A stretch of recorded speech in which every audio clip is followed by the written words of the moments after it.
Hello, this is Matt on the Moon Lambo channel. Well, I didn't expect to see this.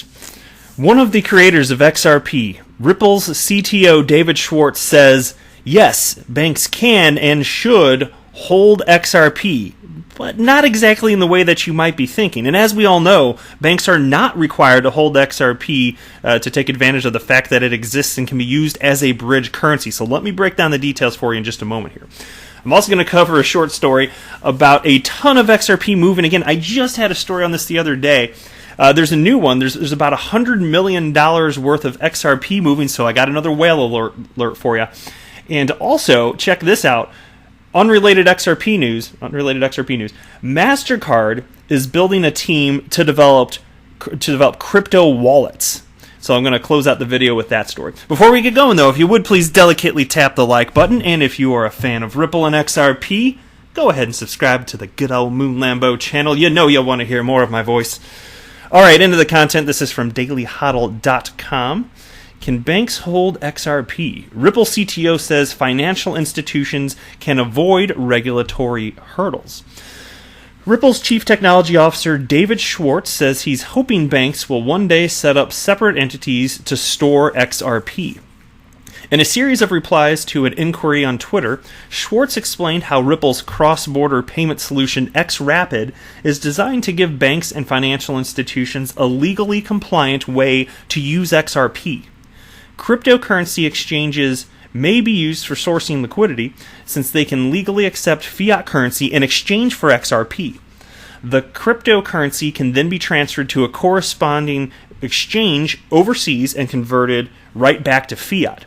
Ripple is pushing for global adoption of XRapid and says it has 20 companies on board. However, Schwartz says he believes banks can find ways to hold XRP themselves. And here's a quote from David Schwartz. And this is the part that I didn't necessarily expect to hear from him, but I had thought conceptually, just myself, that this would make sense in the future, although not necessary in the short term.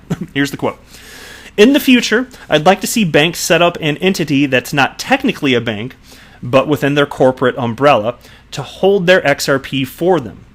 For now, solutions don't require them to hold XRP flows from one exchange to the other directly. Okay, and so before I read some more from this piece, I want to state my thoughts on this.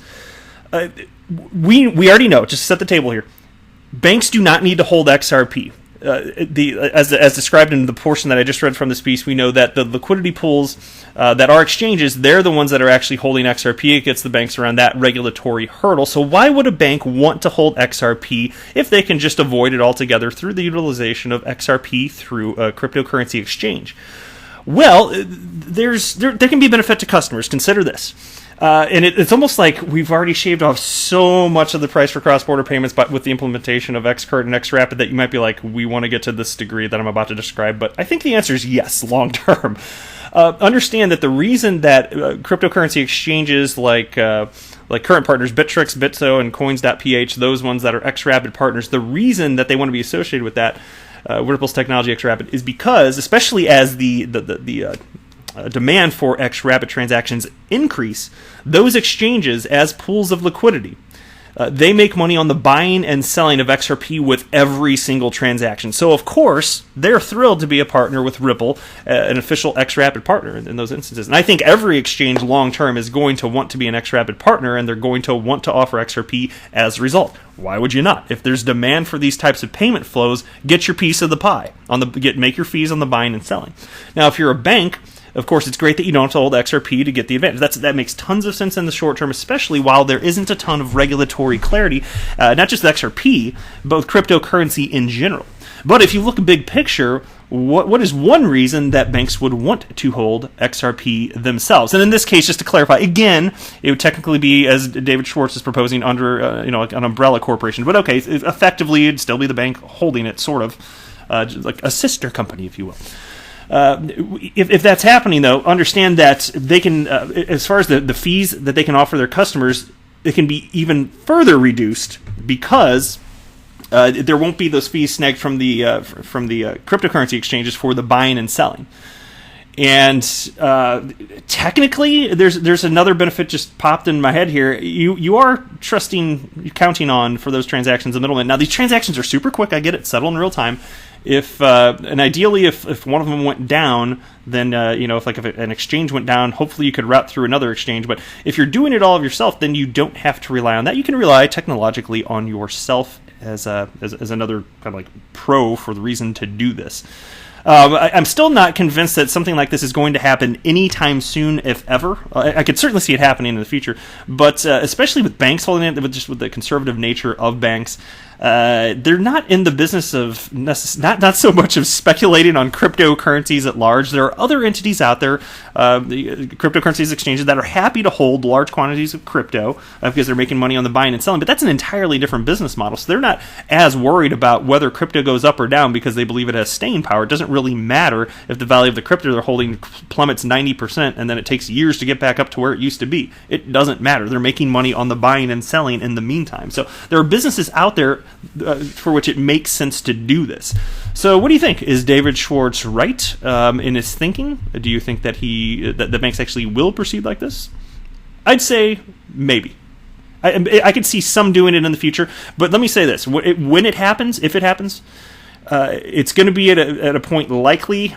Man, I can't imagine if it's going to happen. The volatility of crypto, especially XRP, will need to be substantially diminished relative to where it is now, or else I don't know why else they'd want to do it unless they have some other means in which they want to use XRP, some other reason to hold it and to take that risk. Anyway, the piece continues. Schwartz says this could allow banks to avoid potential regulatory issues that come with holding a digital asset. It gets around the difficulty a bank has in holding an asset that's volatile and that is legally considered a commodity. There are often regulatory obstacles to a bank doing that, even briefly, but they can employ a non-bank to do it for them. They just structure it so that the non-bank has the exposure to the volatility and legally owns the XRP. The bank pays the non-bank a fee calculated to allocate the revenue as needed. Typically, the bank and the non-bank would be under common ownership, but not necessarily. If a bank isn't interested in storing XRP themselves, Schwartz says Ripple itself or a separate company could ultimately store the XRP and act as the non-bank. Here's a quote now.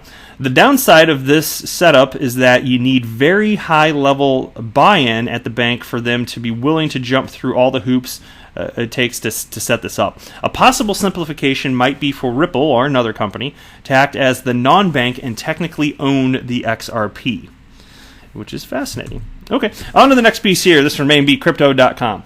XRP worth an approximate $100 million moved as Bitcoin surges by 10% here. Crypto community is enjoying the BTC bull ride as it breached the $11,000 mark. Bitcoin's price surge became an opportunity for crypto enthusiasts and investors. Well Alert, the online cryptocurrency tracker, reported a transfer of funds worth 28 million XRP in 10 drops. And then down here's another one. Let me just jump down. I don't want to read all of this. Approximately 3 hours after the above transaction, Well Alert recorded another movement of just over 300 million XRP in 10 drops. The transaction occurred on 5th August 2019 as per the data aggregation website and at 0730 UTC. The amount of XRP transferred in this transaction was equivalent to $96 million. Whew. Man, that's a ton. This is going to be a hell of a ride, guys. Look, I understand that single transactions like this don't mean really anything in the scheme of things, but is it not fun to be at the beginning of a bull market? I personally believe we are. I believe that, and I don't know how long it's going to take, but the all-time highs we've seen with XRP at $3.92, $3.92, that's like nothing. And it's probably going to probably going to lag behind Bitcoin in terms of price action, but it's all coming here. All right, next piece. Where did it go? Oh, here. Yeah, actually, this is what I wanted. I think it was the Dilip Rao. Isn't that what I had? Yeah, there we go. That's what I meant to have pulled up initially. Dilip Rao, this is a Ripple employee. He retweeted something from my first video of the day, and it was about the Fed payments improvement, how they're launching their whole Fed Now thing. You can watch my first video of the day if you want to check it out. But it's the federal, it's a government entity that's launching a real-time payment settlement program, but it's not going to be out until like 2024, I think, maybe 2023 they said. But anyway, Dilip Rao seems to like this, and he's with Ripple. He wrote, "Great move. Fed Now will drive the transformation to real-time payments infrastructure around the world, both domestic and cross-border. Ripple mission Internet of Value." And DM Logic wrote this: Fed Now in 4 or 5 years. Interesting choices of name. If they really wanted Fed Now, they would utilize Ripple's technology and XRP. I think it's clear they're trying to develop their own system. Tell me with a substantive argument why I'm wrong. And that's why I actually had a separate tweet. I tweeted out that, since it's going to be like 5 years since this is out, they should just call it, instead of calling it Fed Now, they should call it Fed Later, because this is not exactly timely. Galvatron responded, they cannot and never were planning on using XRP. The Feds are not in the business of king-making when they can simply clone their own blockchain. Right? And last piece for this particular video, it's from CoinDesk. Mastercard is building a team to develop crypto wallet projects. Payments giant Mastercard is seeking to hire a number of blockchain professionals, including several senior roles, in an apparent effort to develop cryptocurrency and wallet products. According to the company's career website, Mastercard is looking for a senior blockchain engineer and engineering lead, director for product development and innovation, vice president for product management, and director of product management for cryptocurrency and wallets. Other senior roles Mastercard is looking to fill also mention expertise in the blockchain tech, for example, vice president of network tech product management, director of payments platform and networks, senior analyst for strategic program management, and others. The director of product management for cryptocurrency and wallets, according to the description, will be expected to lead the ideation, definition, design, and development of innovative cryptocurrency solutions, including wallet solutions, and have an experience in this field. Along with the director for product development and innovation, vice president for product management, the wallet director is in charge of Mastercard's patent portfolio and filing new patent applications.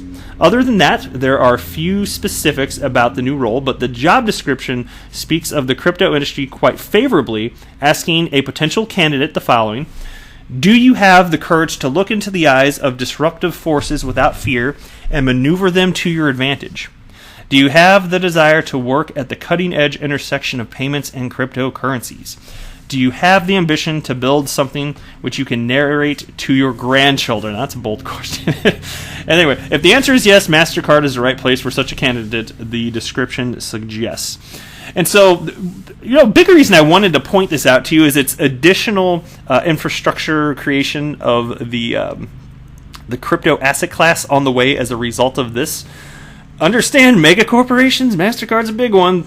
They know cryptocurrency is here to stay. They would be not be investing the resources, the money, all the talent into building something like this if it were some bubble that were just going to pop and go away. No. There is utility to crypto. It is here to stay, and I love seeing the development of the blockchain space and the asset class as a whole. All right, that's it for this video. I am not a financial advisor. Do not buy or sell anything because of anything that I say or write. That would be a very, very, very bad idea.